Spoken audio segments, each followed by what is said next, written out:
Some French princes that became old dirty bastards. Spent half their life off their nut getting plastered. 2 decades later after they first met, now chatting shit on your TV set. It's Scotty Motty, Scotty Motty, Scotty Motty, Scotty Motty, Scotty Motty.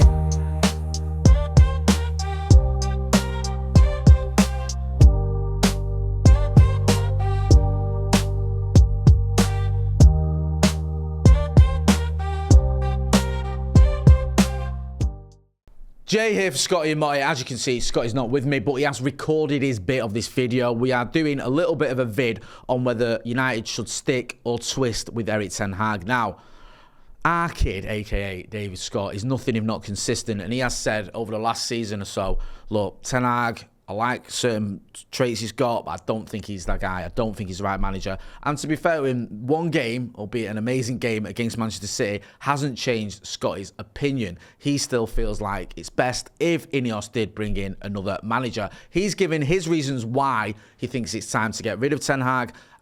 I still believe it's time to stick with him. I thought we should stick with him before the FA Cup final. I certainly to think it now. But anyway, here's what Scotty had to say about why he feels it's thank you, but no thanks for Erik Ten Hag at Manchester United. Jay's asked me to do some video for after the United game. It's been a day or so after United played at Wembley, and I don't know, it's difficult to sum up the words in it. Personally, I thought it was massively embarrassing that Leeds, for what must be the 6th time, couldn't get through the playoffs. Brilliant, what a fantastic weekend. On top of that, Manchester United beating City at Wembley. I mean, I was as surprised as anybody that the performance, not only the performance, but the result, obviously, at the end of it. But it seems like Ten Hag, after 2 seasons, put out his best ever performance, and a lot of the players did as well, especially this season. I thought Mainu is future Ballon d'Or winner if he doesn't even win it next year. But absolutely incredible performance from him. And I know anyone who's been watching Scotty and Motty that I've been critical of him this season, and I think I've been quite just in my criticism of him, because 9 of the 11 players that started at Wembley have been available all season. So you ask yourself, why can't they do that week in, week out? And yes, it was amazing that Varane and Martinez were back, and it's shown the impact that they have. Brilliant performance by Martinez, and he is a rock and foundation for the team, and hopefully he stays fit to start next season. But I'm well aware of playing football to semi-pro and was at Bolton for a bit, so I know how imperative it is that you have, you know, a solid centre-back pairing. But I just can't overlook the 14 league losses following what was a brilliant, probably one of the highlights for a long time has been Manchester United fan. For me, it trumps the Europa League win that Jose got in Stockholm. But moving forward, are INEOS going to change their mind, if they have indeed, you know, already made the mind up on Ten Hag, as the reports are? I just can't see it.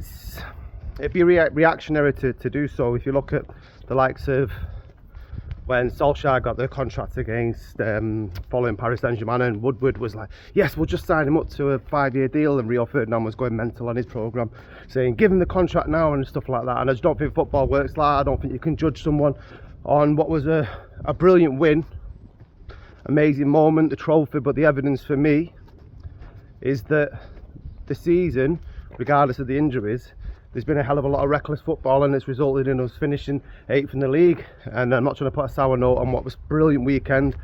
Obviously, you know, doing City in an FA Cup final, that's the sort of things that dreams are made of. But does that warrant enough for Ten Hag to stay for another season? I'm not too sure. It's absolutely pissing it down now. Lovely, lovely Manchester. Whilst I imagine Jay's in the warmth of the studio talking absolute shit as he usually does now. I'm not joking. But yeah, I don't know, proud weekend to be a Manchester United fan, and it was difficult. You've not had many times to say that this season, and what a way to win the FA Cup. Obviously, they look at how we got there, beating Liverpool, a goal by Ahmad in extra time, you know, and then to beat City in the final. It's absolutely amazing. But I'm a little bit apprehensive and nervous about what comes next, because I think that with Ten Hag, we sort of know what we've got. I think it can improve. I don't think he will stay, but then you look at some of the names that have been touted about who's going to replace him. It's proper pissing it down now, lads. If it's Gareth Southgate, I will be the first person in the Stretford End with a sheet saying save Ten Hag or bring Ten Hag back. I'm not too sure on Kieran McKenna. obviously young and promising, but for me that's as big a gamble as any post-Ferguson manager. But you don't know what they're doing behind the scenes with this this INEOS, and it looks like, you know, the people coming around that they're going to get a better foundation, well, you hope you do, than any of the predecessors. Shit's got to change, and I think on a positive, I mean, you just look on that pitch and you look at the likes of Ahmad, and you look at Garnacho, and they're the sort of players that we've got to build on now. And instead of looking, you know, having these old war horses like Casemiro and Varane, got to look to the new. And I think next season probably going to be another difficult watch, but in my mind, whoever it is at Manchester United, the things that's got to be done, if we have got injuries, if it's Ten Hag or any other manager, they've got to prove the worth by being pragmatic, because if you haven't got the players available, that doesn't mean that you don't perform to try and win the game, or at least don't try to lose the game. You set up, you know, in the best possible way. It felt like at times this season. I think he was making reference to it in the post-match interview yesterday, and he was saying that yesterday, and you've seen how we played against Palace and it was shit. I'm like, yes, it was shit, and you can say you haven't got the players, but in my mind, the hallmark of every single great manager is not playing the best football when you've got the best players, because in my mind that should be a given. It's being able to get the best out of the players you've got, and you haven't got players to play like expansive, confident football like we saw at Wembley yesterday. Then you set up another way not to lose the game, and that's why my criticism has been at Ten Hag all season, because you look at them 14 losses, it's inexcusable, the gaps that they were leaving between midfield and the defence. And you can say, yeah, we've got injuries and stuff like that. Just play deep, just don't lose the game, play pragmatic.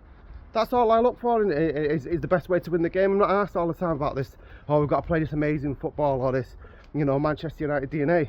Me, first and foremost, it's about winning the game, and we didn't do that too often this season. But the game that we won, you probably saved the best to last, and if it is Ten Hag's last game, then I suppose there's not a sweeter way to go out than beating them bitter blue bastards at Wembley. Scotty out. Fucking freezing.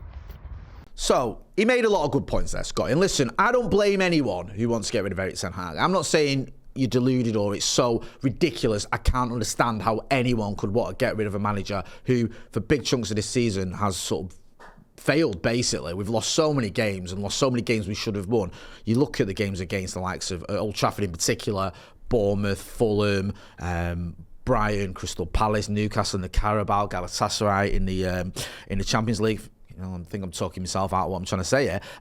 But despite all that, I still feel there's enough reasons to keep Erik Ten Hag. And I'll talk about my reasons. One, he's won back-to-back trophies. I think this is the first time since, is it 2011, I think it was. I thought it was 2009. I think we won the League Cup in 2010 and the league in 2011. So he's the first manager to win back-to-back trophies. I know we won back-to-back trophies in 16, 17, but that was under two different managers. So it's been a long time since we've achieved that. Plus winning the FA Cup, you can't ignore that. That's a big achievement, and he's managed it. And also beating Manchester City in a final. A City team that have just won the league again for the fourth time in a row, albeit with 115 charges hanging over him. And yet he outclassed them, and I thought he was good value. United were good value for that win in the FA Cup. Also, during that FA Cup run, we also beat Liverpool, ending Klopp's hopes of a quadruple and more or less derailing Liverpool's season on the Klopp farewell tour. I think he deserves credit for that, Erik Ten Hag. And I'd like to see a manager being given time, and I think he's earned the right to be given time by winning back-to-back trophies, by winning the FA Cup, and also the first season he had as well. Now, Erik Ten Hag mentioned injuries. He said that injuries have played a part in the reason United failed this season. Scotty said, you can't just blame injuries. Like, 9 of the 11 players that were played in the FA Cup final have been available for a long time. And I get that, but the two that haven't have been vital. Lisandro Martinez and Rafael Varane. Certainly Martinez. He's such an important player for Erik Ten Hag that I feel like had he stayed fit, it wouldn't have been a different story. And we saw that against Manchester City. United don't win that game if we'd have had Casemiro at centre-back and Johnny Evans, even though I love Johnny Evans, instead of Varane and Martinez. Martinez and Varane was essential to Manchester United. I think you can't just ignore the fact that they've been out, especially Martinez, for the season that we've had. 8th in the league. Yeah, Scotty's got a good point there. 8th in the league is pretty awful. But if you'd have finished 5th in the league and won the FA Cup, would that mean you've got to stay? Would that be good enough? Or if you'd have finished 5th in the league and not won the FA Cup, you just made the Europa League by your league performance, would that be good enough to keep you in a job? It might be. Is that better than winning the FA Cup and getting into the Europa League? No, it's not. And we've been here before with managers. Some managers have struggled in the league, but focused on the cup. Jose Mourinho did it. He won 2 trophies and finished 6th.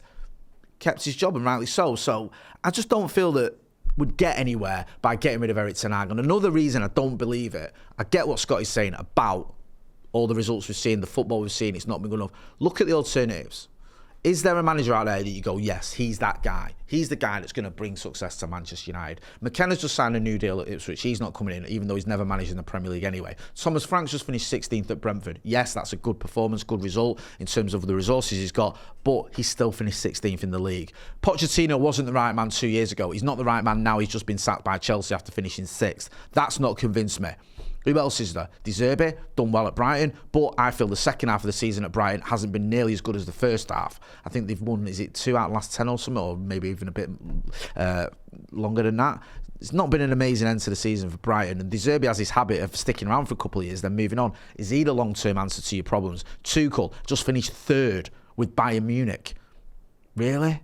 You're going to get a manager in who's just finished 3rd in the Bundesliga with Bayern Munich? None of the options fill me with optimism. I think the one option that fills me with a lot of positivity going into this new season on the back of winning the FA Cup after beating City in the FA Cup final, finally with the Glazers not calling the shots as well, with INEOS in charge, would be Erik ten Hag. I think there's something we could build here with this manager. He'd be the one for me. He wouldn't be the one for Scotty. Get involved in the chat in the comments. There's no right or wrong answer here.